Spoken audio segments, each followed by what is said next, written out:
Hello, and welcome to another edition of Iran International Special Interviews. Today, I talk to Robert Satloff, who's the Executive Director of Washington Institute. In our conversation today, we talked about Iran-US relations, Israel and Hamas war, and the possibility of changing course for the second potential Biden administration regarding the Islamic Republic of Iran policy.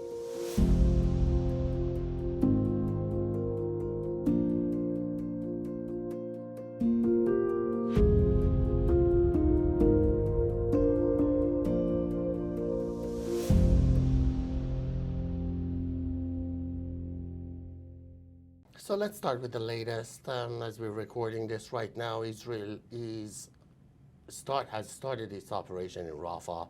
Israeli tanks have moved in parts of Rafa. They've closed border with Egypt. Where do you think that operation would go? Well, from afar, it looks like this is a very methodical, slow-moving, purposeful operation, not the grand invasion that many people around the world, including here in Washington, feared. So the Israelis just asked a relatively small number of Palestinians in Rafah to relocate, about 100,000. They're focused right now in just a small piece of Rafah, the eastern sector, and along the border with Egypt. And I think they're taking this step by step, precisely because A, it's probably going to be more effective this way, and B, there's so much interest in ensuring that they don't do a swift, full, massive invasion. So they're doing it more methodically, more in a planned, incremental step. Now, the goal, I think the goal is, on the one hand, add more pressure on Hamas for a ceasefire and hostage deal.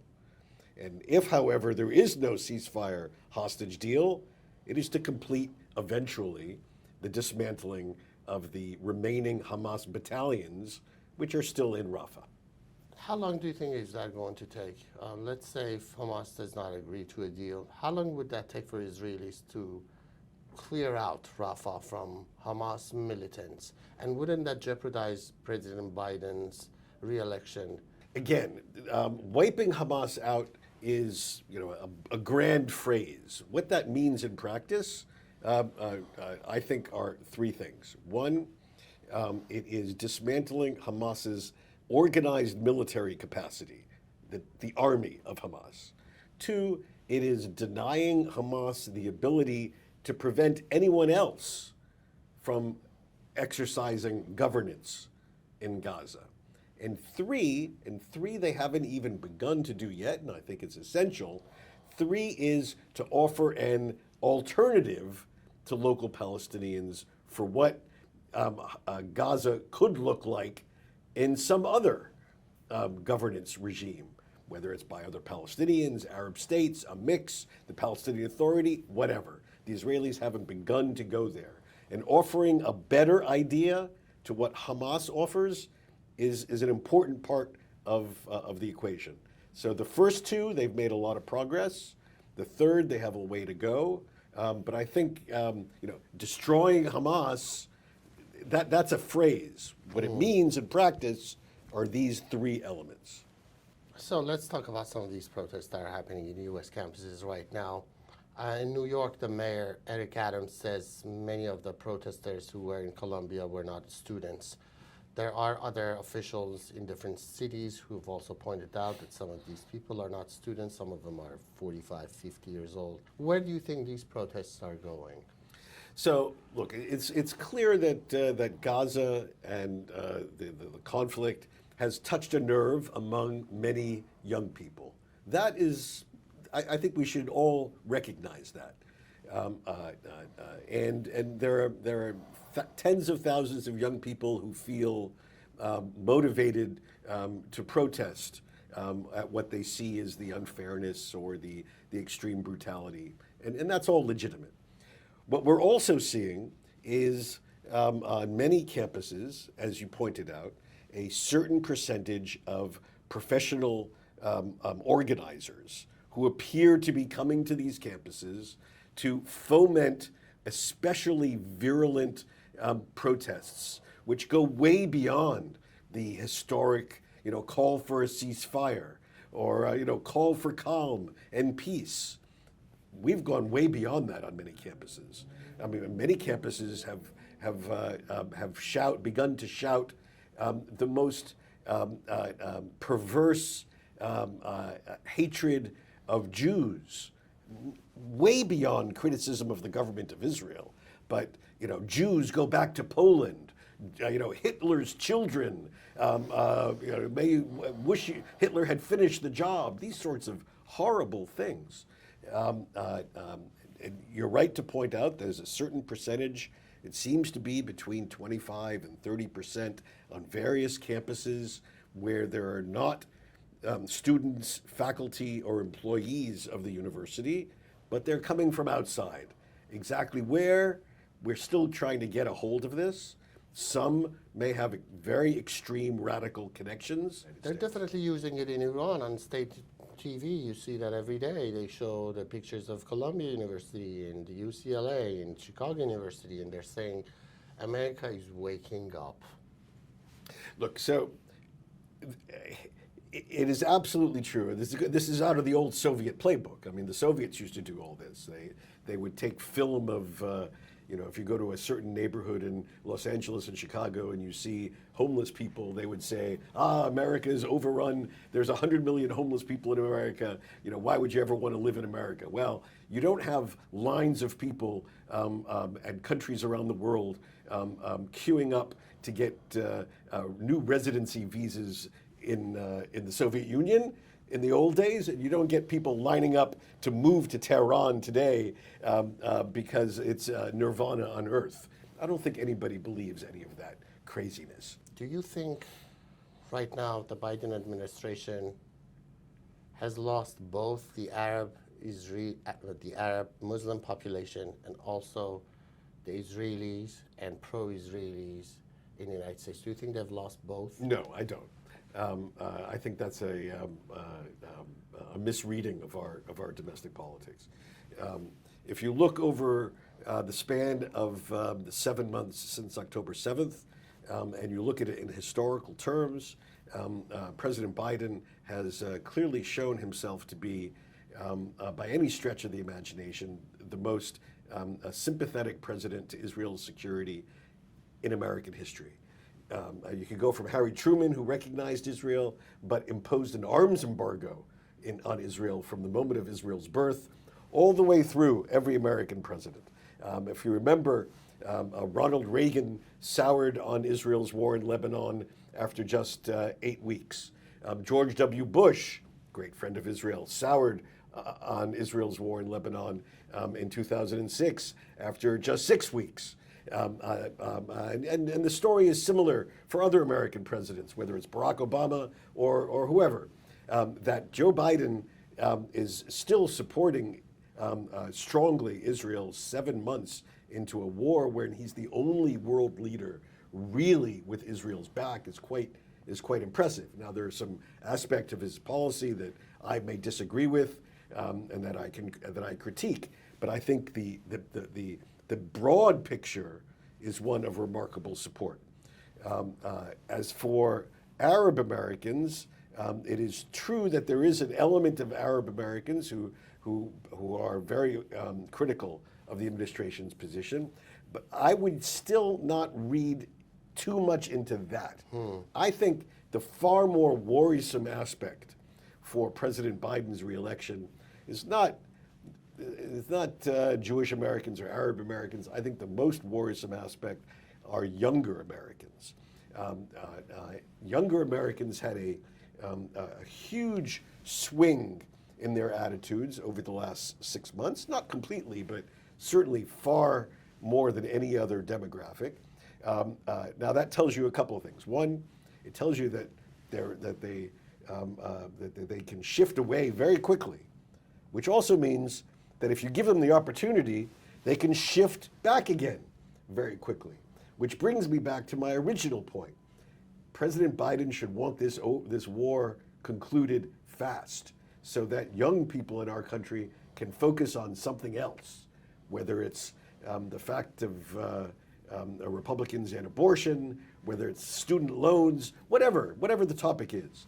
It's very important, I think, for the president's political advisors should want the president to work with Israel to get the war concluded swiftly, so that we can change the topic, and that young people can focus on a different issue when autumn comes around and it's their turn to vote.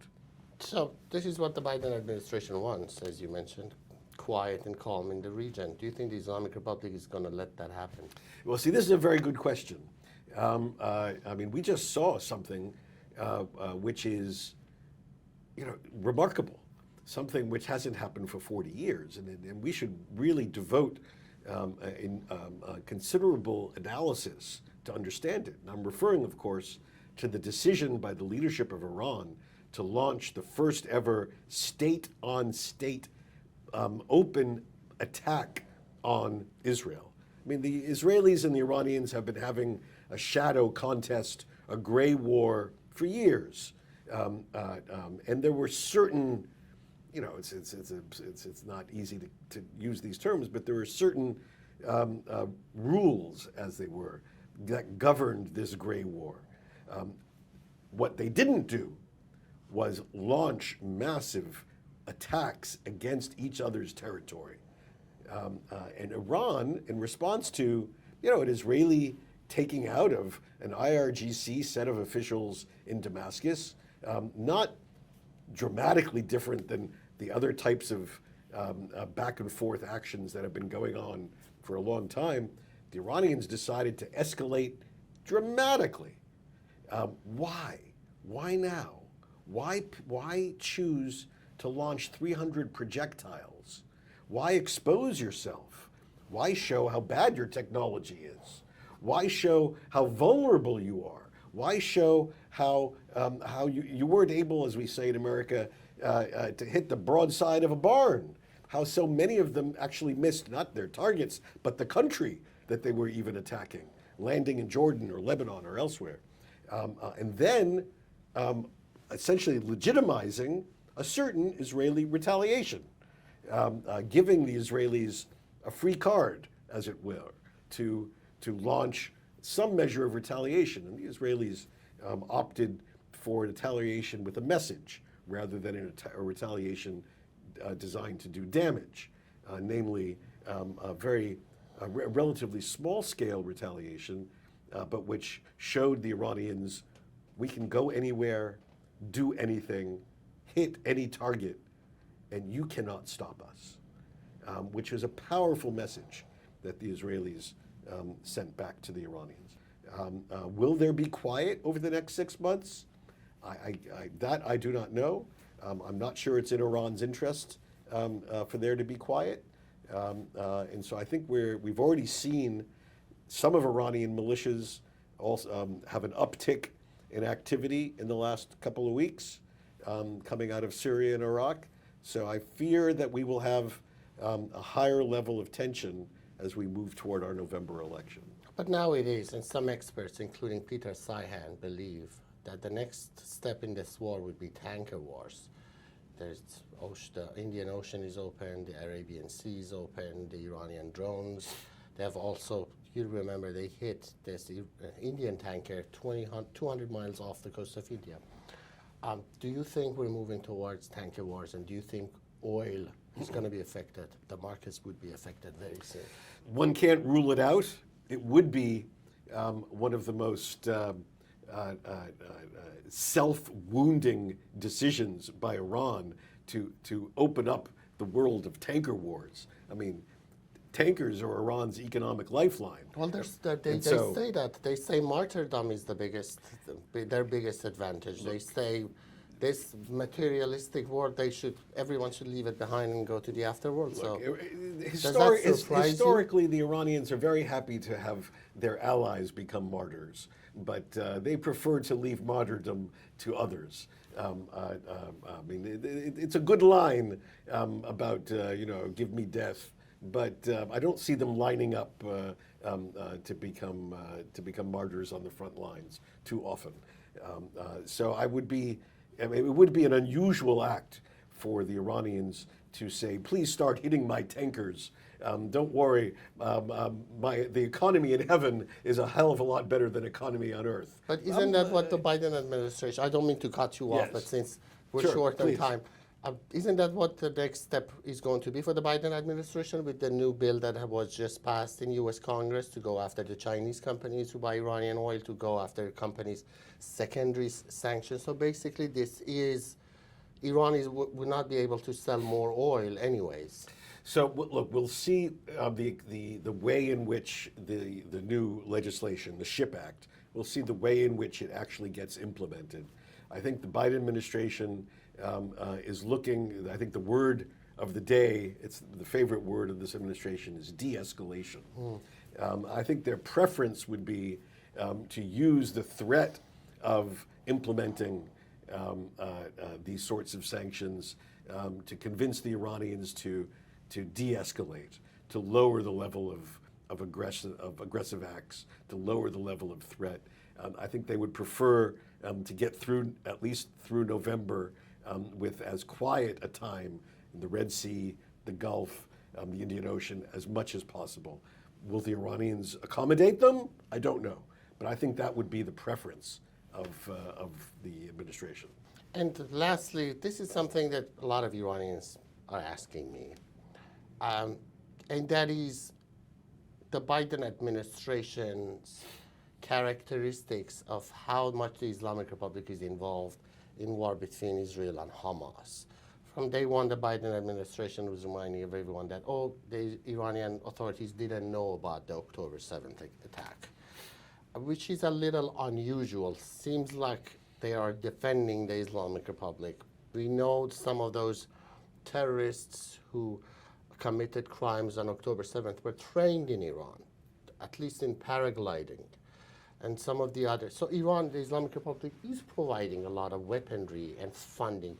Why is it that the Biden administration looks as if they're trying to say Iran is not directly involved? So just from what you just said, there are important distinctions here. I think there is no doubt, and one doesn't hear it from any senior official, that there is no doubt that Iran provides and has provided funding, training, guidance, perhaps even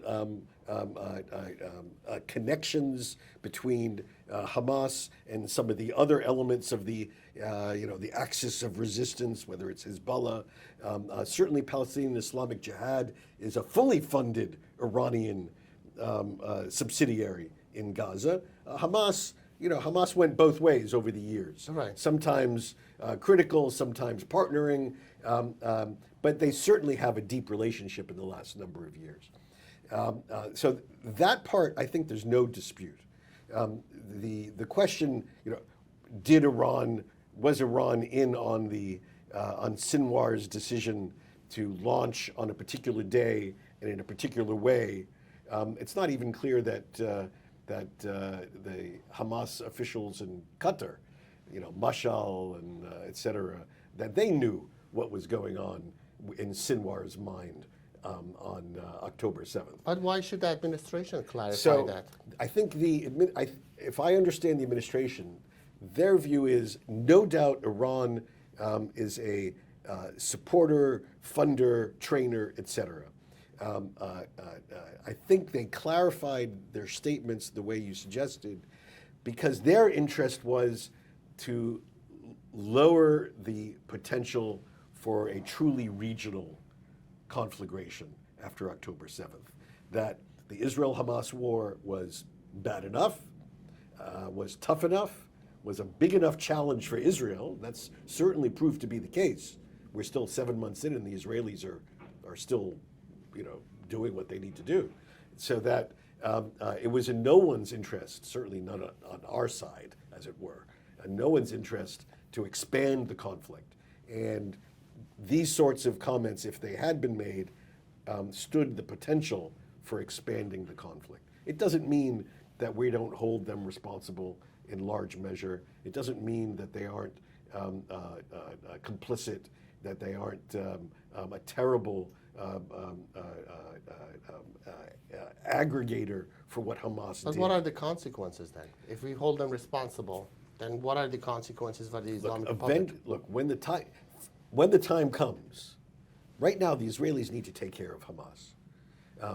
When the time comes, there is no doubt we cannot deal, the United States cannot adequately deal with what is going on in Syria, in Iraq, in Yemen, in Lebanon, without at some point dealing directly with what is going on in Tehran.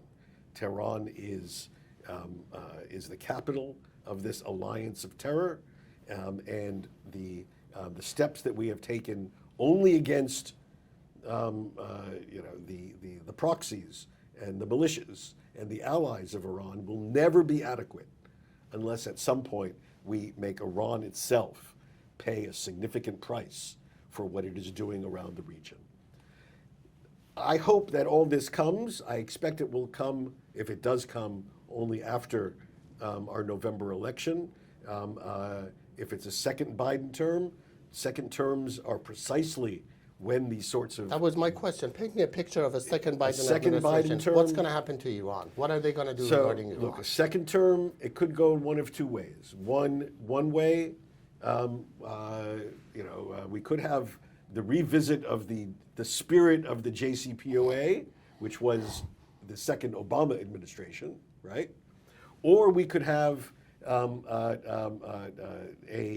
different approach, which is we have to now target Iran itself because now that we don't have to worry about re-election, we can focus our efforts on the head of the snake, as it were, because only if we do that will we get security in the rest of the Middle East. So there are, a second Biden administration will face a fundamental choice here.